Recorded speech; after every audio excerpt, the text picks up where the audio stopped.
Hello, liaisons. Thank you for taking the time out of your schedule to join me. My name is Vanessa Waters, and I am the McKinney-Vento and Immigrant Grant Manager at the Tennessee Department of Education. During this webinar, I will provide guidance on immigrant data. At the Tennessee Department of Education, we ground our work in our strategic plan, Best for All. The plan focuses on 3 priorities: academics, student readiness, and educators for all Tennessee students. As you all know, the work you're doing with students in transition is strongly connected to all 3 of these areas. Support you provide to educators, students, and families is crucial.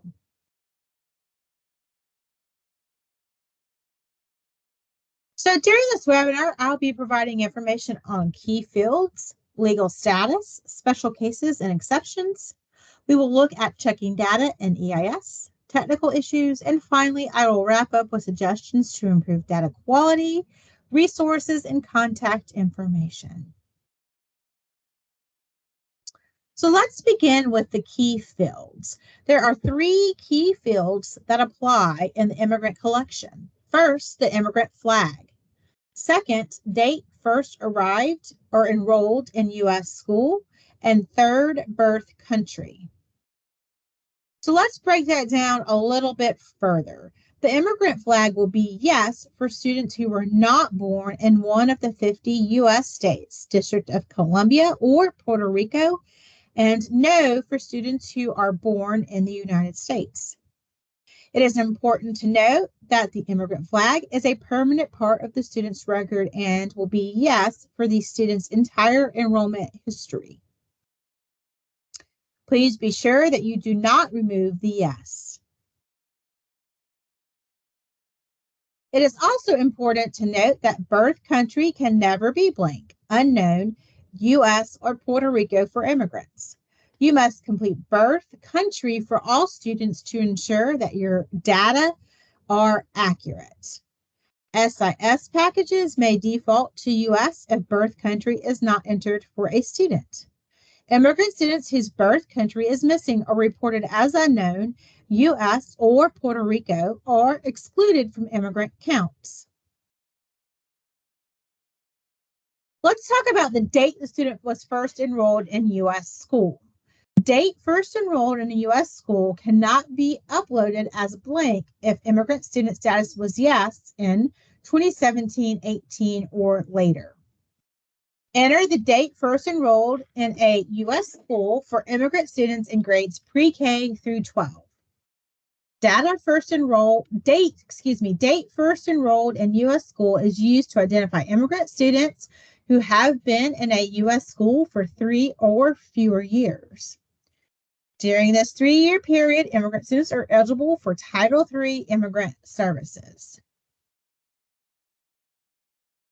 So let's look at the legal status. Note that the term immigrant, as used in Title III, is not related to an individual's legal status in the United States. Under the U.S. Supreme Court case Plyler v. Doe, schools are required to provide equal access to a basic public education to all students, regardless of immigrant status.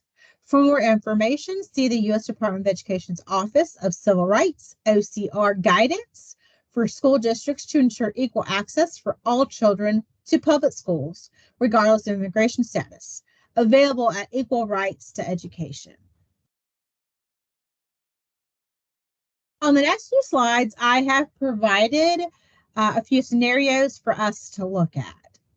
So scenario 1, what is the immigrant status of a student born in Mexico to Mexican parents? I'll give you just a second to think about that.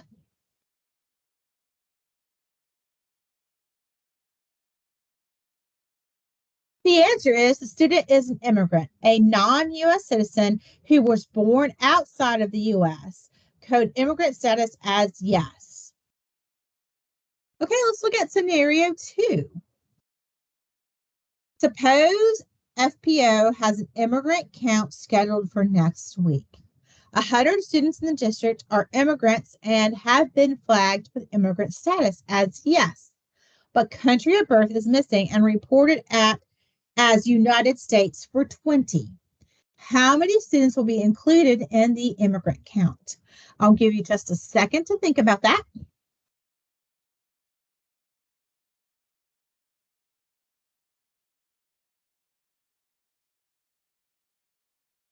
So the answer is the immigrant count will include 80 students.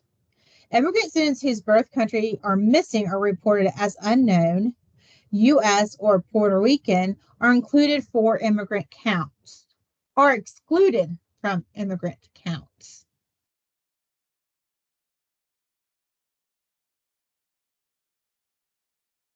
All right, in our last scenario,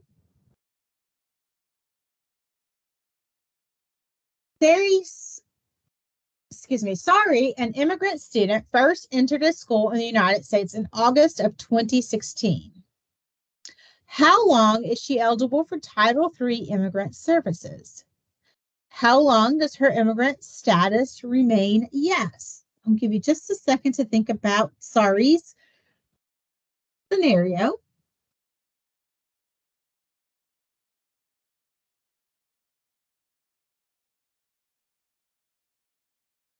So the answer is immigrant students are eligible for Title III immigrant services for the first 3 years that they are enrolled in U.S. schools.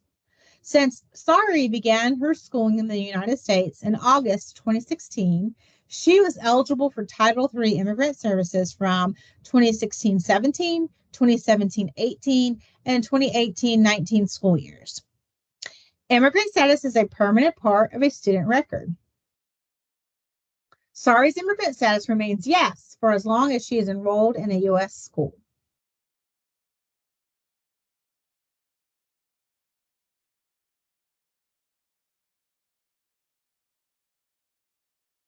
So let's look at special cases and exceptions. U.S. citizens born outside of the United States, including foreign adoptees, qualify as immigrants, but may choose to opt out of immigrant status and services. Foreign exchange students are not identified as immigrants because they do not qualify for immigrant services. So let's look at checking your data in your EIS or your Educational Information System. Immigrant Students Research Query. To check your data in EIS, log in as an LEA or school user. First, select Data Reports, Research Queries. Next, select the Immigrant Students Research Query. Last, choose Immigrant and Yes to produce a list of immigrant students. And as you can see, I've provided a screenshot of the web page.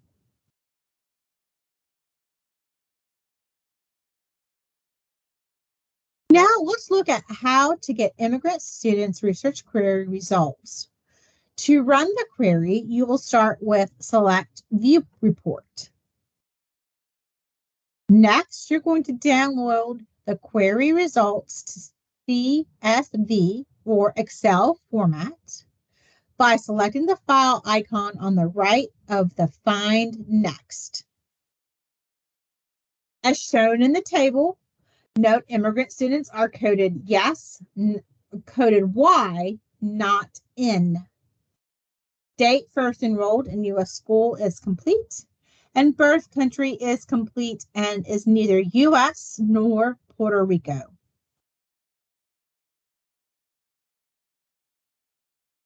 Next, let's move into technical issues and changes to key fields. Changes to the immigrant flag.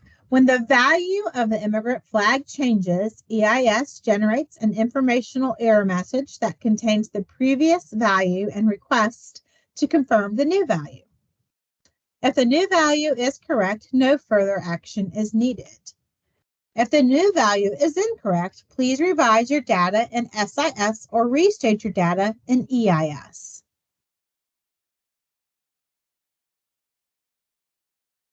Changes to birth country. When the value of your birth country changes, EIS generates an informational error message that contains the previous value and requests to confirm the new value. Review the values and submit revisions to EIS and SIS if needed. And last, changes to date first enrolled in U.S. school. Date first enrolled in U.S. school cannot be uploaded as blank if the immigrant flag was Y in 2017-18 or later, or English language background was a value other than E in 2017-18 or later. Other changes to date first enrolled in U.S. school generation information error messages that include the previous value and a request to confirm the new value. Review the values and submit revisions to EIS, SIS if needed. So let's look at suggestions to improve data quality. After this session, be sure you regularly collaborate with attendants, early learning, EIS, and federal programs, and other colleagues to ensure that your data are coded properly.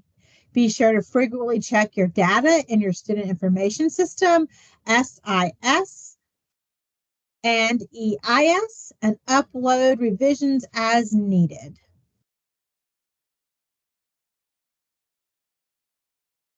And let's look at resources and contact information. So there's always the department resources, ePlan, TDO resources, where you can find information about Title III immigrants, the Title III business rules for immigrant grant, subgrant.